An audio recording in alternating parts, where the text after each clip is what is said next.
The best way to do that right now is to enroll your patients in clinical trials, because there is not an FDA-approved therapy for this. There have been studies showing that treatment actually can make an impact, and this is actually, something that people have been trying to do for a long time. There have been studies in smoldering myeloma with therapy for a long time, but it wasn't really until maybe 5-6 years ago that there was a study that showed that this made a difference.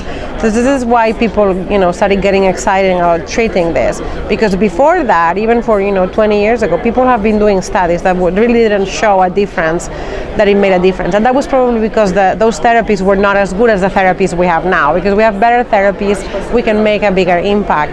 And so there are a few studies, a couple of studies showing, randomized studies showing that lenalidomide can make an impact in when you progress to multiple myeloma. However, these therapies are not yet approved by the FDA, so a little bit controversial what to do, and so it's a little bit up to the physician.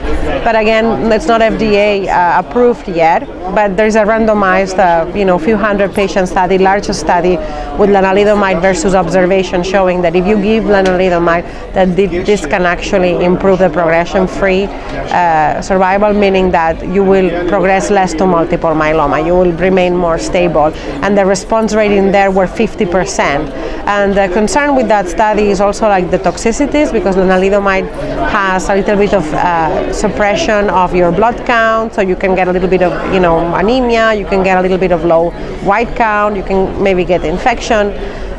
There's always a little bit of risk of blood clots, so there's a little bit of toxicity, and about 50% of the patients had a response that was, where their myeloma was decreased by 50% or more. So there's a little bit of controversy what to do, and I think most people still recommend to not treat it right now, to enroll in clinical trials, but it really depends who you ask.